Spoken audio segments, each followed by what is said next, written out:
நீங்கள் கேள்விப்பட்டிருப்பீங்க, கோயில் இல்லாத ஊரில் குடியிருக்க வேண்டாம் அப்படின்னு. பெரிய விஷயம், கோயில் இல்லாத ஊரில் குடியிருக்க வேண்டாம். அப்போ நம்ம போகிற ஊரில் கோயில் கட்டணுமான்னா கட்டலாம், நீங்களே கோயில் கட்டிருக்கலாம். ஏன் கோயில் இல்லாத ஊரில் குடியிருக்க வேண்டாம்? 2-3 விஷயம் அதோட தொடர்புடைய விஷயம். இதோட தொடர்புடைய இன்னொரு விஷயம், இடி மின்னல் தலைச்சம் பிள்ளைக்கு ஆகாதுன்னு சொல்லுவாங்க, கேள்விப்பட்டிருக்கீங்களா? மூத்த பிள்ளைக்கு இடி மின்னல் ஆகாதுன்னு சொல்லுவாங்க, பெரிய பிள்ளைக்கு. அது ஒரு படத்தில் நகைச்சுவை அதை கிண்டல் அடிப்பார் நடிகர் விவேக், மறைந்த நடிகர் விவேக். அவர் நிறைய ஆன்மீக விஷயங்களை குறை சொன்னார். அவரை பற்றி குறை சொல்கிறதுக்கான கிடையாது, ஒரு சம்பவத்துக்காக சொல்கிறேன். அந்த இடிக்கு எப்படி தலைச்சம்புலன்னு நேரடியாக தெரியுமா? அது எப்படா தலைச்சம்புலன்னு தெரியும்? அது எப்படி கரெக்டாக நேராக மின்னல் தலைச்சம்புள்ளையே தாக்குமா அப்படின்னு ஒரு கேள்வி கேட்பார். எல்லாரும் கைத்தட்டி சிரிச்சாங்க. விவேக் ஒரு பெரிய சின்ன கலைவாணர்லாம் பாராட்டினார். மின்னல் ஒரு பெரிய சயின்ஸ், அது வானிலை தொழிற்சாலைன்னு சொல்கிறோம். இடி மின்னல் தோன்றுவது வானிலை தொழிற்சாலைன்னு சயின்ஸ் சொல்கிறாங்க. இடி தோன்றும், மின்னல் தோன்றும், மழை எல்லாம் சேர்ந்து உருவாகக்கூடியது. திடீர்னு மின்னல் விடுறப்ப அந்த மின்னல் என்ன பண்ணால் மின்சாரம் பூமியை நோக்கி பாயும். பூமியை நோக்கி பாயிறப்ப எது உயரமாக இருக்கோ அதுதான் முதல்ல போய் தொடும். மரத்துக்கு கீழே நிற்காதீங்கன்னு சொல்கிறாங்க. ஏன்னா மரம் உயரமாக இருந்துச்சுன்னா மரத்து மேலே படுற கரண்ட் நம்ம மேலே பட்டுரும். இடி இடிக்கிறப்ப செல்ஃபோன் பேசாதீங்கன்னு சொல்கிறோம். மொட்டை மாடல் கண்டிப்பாக பேசக்கூடாதுமாங்க. மதுரையில் அது மாதிரி நடந்திருக்கு. பையன் மொட்டை மாடல் இடி மின்னல் இருப்ப பேசி அங்கேயே ஆக்சிடென்ட் ஆகிடுச்சு. உயரமான பிளேஸில் அதுக்கு மேலே நின்று மொட்டை மாடல் நின்று செல்ஃபோன் பேசினா நேரடியாக அந்த கரண்ட் தாக்கும். எது உயரமாக இருக்கிறதோ அந்த பகுதியை தொடுவதற்கு மின்னல் முயற்சி செய்யும். நம்ம சொன்னது கிடையாது, பெஞ்சமின் பிராங்க்லின் ஆராய்ச்சி பண்ணி சொன்னார். அப்போ தானே நம்ம நம்புவோம். அவர் சொன்னார் மின்னல் பற்றி E=mc² உருவாக்குனாங்க சயின்டிஸ்ட்டு. அவங்க சொன்னாங்க உயரமான பகுதியை தொடணும்.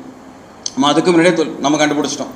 2000 ஆண்டுகளுக்கு முன்னாடியே, ஏன் அதுக்கு முன்னாடியே பல ஆயிரம் ஆண்டுகளுக்கு முன்னாடி கண்டுபிடிச்சாச்சு. உயரமான பகுதியை தான் மின்னல் தொடும், அதனால மரத்துக்கு கீழே நிற்காதீங்க. மொட்டை மாடல் நிற்பேன். அப்போ ஒரு வீட்டில் 4 குழந்தை இருக்காங்கன்னா மூத்த பிள்ளை தான் உயரமாக இருப்பான். 4 குழந்தைங்க ரோட்டில் விளையாண்டுட்டு இருக்கிறப்ப மின்னல் மின்னுச்சுன்னா யார் உயரமாக இருப்பா? பெரிய பையன், வீட்டில் மூத்த பையன் தான் உயரமாக இருப்பான். அவனை தான் மின்னல் தாக்கும், அவனை தான் மின்னல் முதல்ல தொடும். அப்போ மின்னல் அவனுக்கு ஒத்துக்காது. அதனால தான் மூத்த பிள்ளைக்கு தலைச்சம் பிள்ளைக்கு இடி மின்னல் ஆகாதுன்னு சொன்னாங்க. எங்கள் தெருவில் ஒருத்தன் சொன்னான், சார் எங்கள் வீட்டில் மூத்த பிள்ளை ரொம்ப குட்டியாக இருக்கிறான், அவனை தொடுமா? இதெல்லாம் விதிவிலக்கா சிலது இருக்குங்க. மூத்த பிள்ளை குட்டியாக இருந்தானா யார் உயரமாக இருக்கானோ அவனை தான் தொடும், விதிவிலக்கா சொன்னப்பட்டது. அதில் விதிவிலக்கா சில காரணம் இருக்கலாம். அப்போ உயரமான பசங்க தெருவில் விளையாடாதீங்க, மூத்த பிள்ளைக்கு ஆகாதுன்னு சொன்னதுக்கு எவ்வளோ பெரிய சயின்ஸுங்க. இந்த காரணம் தெரியாமல் இடி மின்னல் மூத்த பிள்ளைக்கு எப்படி தெரியும்? தலைச்சம்புலன்னு மின்னலுக்கு தெரியுமா? அதுக்கு காது இருக்குதா? அது எப்படி கேமரா வச்சா பார்க்குதெல்லாம் கேட்குறப்ப நம்மளும் யோசிக்க தெரியாமல் சொல்லுது. இப்போ தெரிஞ்சுக்கிட்டோம் இல்லையா? இனிமே போய் நம்ம அதை சொல்லணும். அப்போ அதுக்கு கோயில் இல்லாத ஊரில் குடியிருக்காதவங்க இதுக்கு என்ன அர்த்தம், என்ன சம்பந்தம்? ஒரு ஊரில் கோயில் இருந்துச்சுன்னா கோயில் உயரமாக கட்டுவாங்க. கோயிலை விட உயரமாக வீடு கட்டக்கூடாதுன்னு சொல்லுவாங்க, கேள்விப்பட்டிருப்பீங்க. கோயிலை விட உயரமாக வீடு கட்டக்கூடாது. ஏன்னா கோயிலில் ராஜகோபுரம் கட்டுறோம், மேலே கலசம் வைக்கிறோம், விமானத்தில் கலசம் வைக்கிறோம், கலசத்தில் நவதானியங்கள் வைக்கிறோம். 12 வருஷத்துக்கு ஒரு தடவை அந்த நவதானியம் அங்கே தாக்கு பிடிக்கும், அது ஒரு சக்தியோடு இருக்கும்.